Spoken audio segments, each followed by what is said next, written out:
It's time for Debrief. Catch up on the week's top stories on TRT World.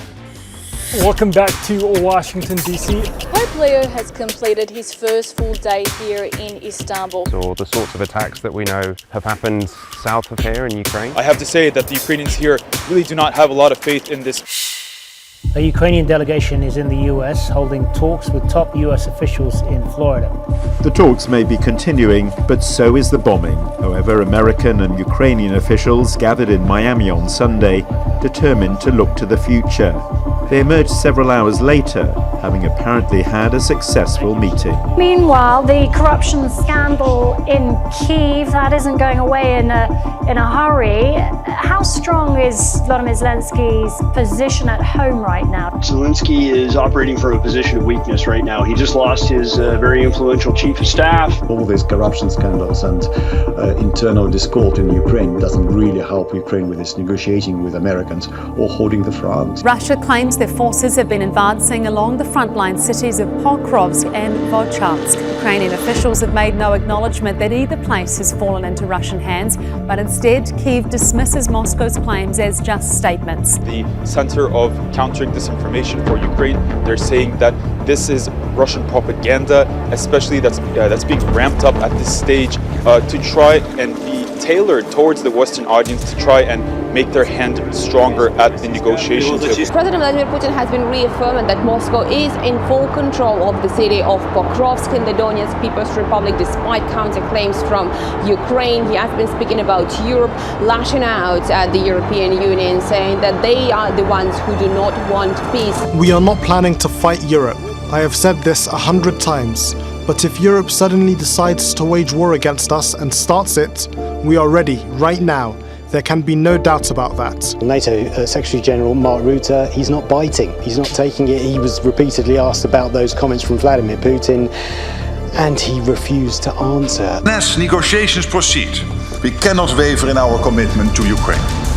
Our support must continue unabated to help Ukraine defend itself today and deter tomorrow, for their own sake and for ours. Russian President Vladimir Putin is meeting with US Special Envoy Steve Witkoff and Presidential Advisor Jared Kushner in the Kremlin. I think it will be another round of nothing, and it will not end with any resolution. Most observers believe the US Special Envoy Steve Witkoff wouldn't be going to Moscow unless something concrete was coming. But after 5 hours in a room with Vladimir Putin, all we got from the Kremlin was that the talks were constructive. I have to say that the Ukrainians here really do not have a lot of faith in this peace process. They think that the United States is trying to drive a bargain for itself rather than a peace initiative. But there are a few interesting leaks that have come out. According to Spiegel, the Finnish president actually warned President Zelensky not to trust the Americans. In a leaked transcript of a report of a meeting between European leaders the other day, in which they expressed their concerns that Witkoff is not an honest broker in all this. The European Council has reached an agreement with the EU Parliament to phase out Russian gas imports by 2027. And then almost immediately we heard from Hungary and Slovakia that they are going to challenge that in the European Court of Justice. They say that would leave them vulnerable. And then also we had the unveiling of a plan by the European Commission on how they're going to finance Ukraine for the next 2 years. Frozen Russian assets, most of which is in Belgium. And Belgium this morning issued a scathing assessment of the European text saying, look, in future, that's going to leave us legally open to a challenge in the courts from Russia.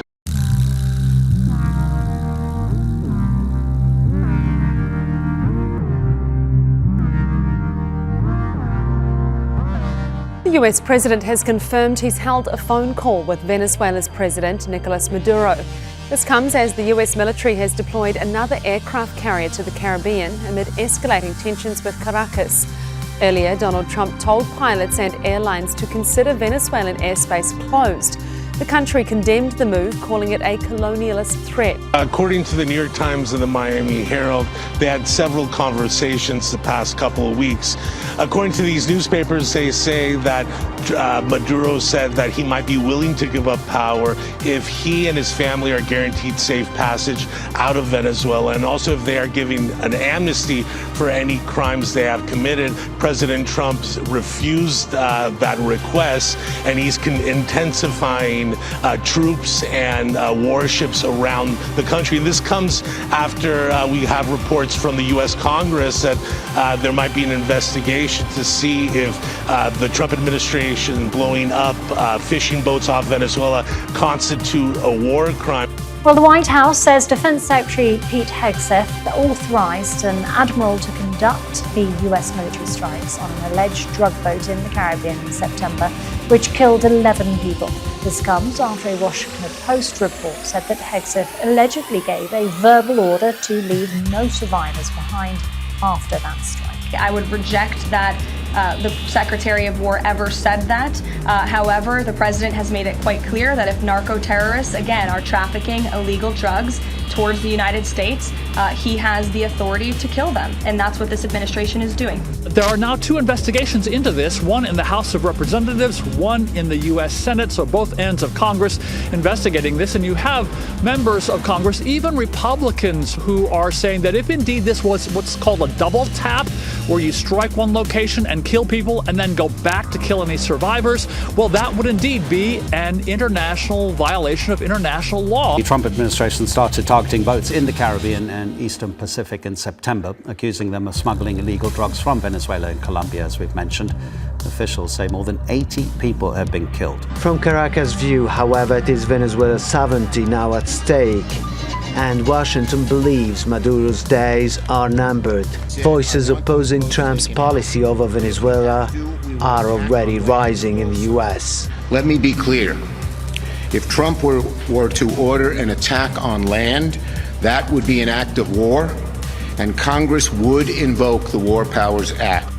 Well, staying in Latin America, 2 candidates in Honduras' election are locked in a technical tie after a preliminary count of votes cast in this weekend's presidential election.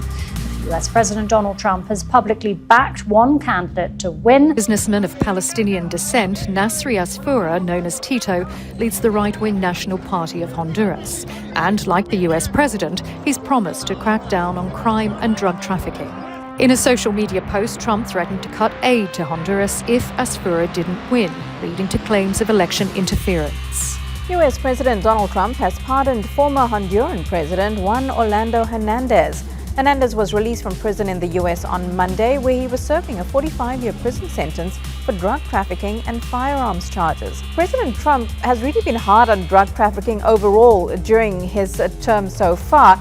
It's interesting now that he's pardoned a convicted trafficker. On the one hand, he's bombing boats out of the Caribbean suspected of carrying drugs to the United States, and then on the other hand, he pardons a convicted drug trafficker.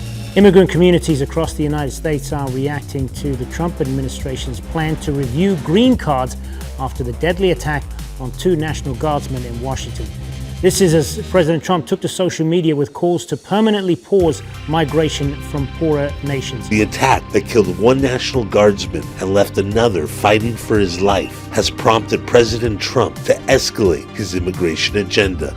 The Trump administration has paused all immigration applications from 19 non-European countries, citing concerns of national security and public safety. The pause applies to people from 19 countries, including Afghanistan and Somalia. More shots, more stories with the news in brief. Last week, floods ravaged Asia. Across Indonesia, Malaysia, Thailand, and Sri Lanka, over 1,500 people are confirmed dead, with hundreds still missing and more than 1 million displaced. Receding floodwaters have revealed little remains of many communities. In Indonesia, landslides have buried entire neighborhoods. Survivors returned on Tuesday looking for loved ones. I feel lost now that my wife is gone. I just want her to be found. I was finally able to come here and see that the house had been leveled to the ground. Many in and around Sumatra province, where food supplies, shelter, and medicine are short, are inaccessible to rescuers. We don't know what to do. Everything is destroyed. Please help us repair our home so we have somewhere to sleep at night. Also, my child is missing. I don't know if she is okay. Further south in Sri Lanka, food deliveries have stalled, markets stand empty, and entire farming regions lie destroyed. Ecologists say slashed forests and poor land planning have made the disaster worse. Nearly 2 months into the ceasefire, Israel has killed more than 360 Gazans in near daily strikes. according to Gaza's health ministry. Hamas says Israel has violated the deal about 600 times. Over the past week, Israeli attacks have hit Gaza City, Rafah, Khan Yunis, and the Al-Mawasi tent camp. On Thursday, the UN called for an investigation into the Khan Yunis drone strike that killed 2 boys, aged 8 and 10, while gathering firewood for their disabled father. Israel said it had eliminated the suspects to remove the threat. Israel also says it will soon open the Rafah crossing for more than 16,000 Gazans needing medical care, but they'll be allowed to leave, not return, a clear contradiction of point 12 of Trump's peace plan, which says Gazans are free to return. As to the destruction of the Strip, the UN reports 70 years of human development in Gaza has been erased. Nearly 82% of private businesses have been damaged or destroyed in Israel's war on Gaza. The week also saw Israel's military expand its campaign across the occupied West Bank, storming cities and towns including Nablus, Jenin, Kolkidia, Tubas, Salfit, and Hebron in violent raids. Troops are sealing off roads, carrying out mass arrests, and forcing families out ahead of planned demolitions. Army not only paved its way through these civilian neighborhoods, but essentially turned them into a military zone. That means turning civilian homes and areas into a battlefield. The Palestinian Central Bureau of Statistics says more than 20,000 Palestinians have been arrested since October 2023, most without charges, trial, or evidence, and Israel can renew their detention terms indefinitely. In the south, illegal settlers armed with military-grade weapons continue attacking Palestinians with impunity while expanding settlements on Palestinian land. In Israel, Netanyahu has now asked the president for a pardon in his long-running corruption case, arguing the trial is hampering his ability to govern and that a pardon would serve the country. Yet he and his far-right bloc skipped Wednesday's Knesset vote, symbolically backing Trump's Gaza plan. And fierce fighting continues in West Kordofan. The paramilitary RSF's claim it captured the strategic railway town of Baba Nusa on Monday has been dismissed by the Sudanese army. The army reportedly seized another key town, Mabsut, giving government-aligned forces a strong foothold across much of the south. Battles are also intensifying in El Obeid in North Kordofan, a major commercial hub with an airbase and oil refinery. It's a buffer for the capital, Khartoum. Amnesty International is calling for a war crimes probe into an RSF assault on the Zamzam refugee camp in Darfur back in April. And extrajudicial killings, sexual violence, arbitrary detention, and torture. As many as 1 million people were sheltering in the camp at the time as it came under assault.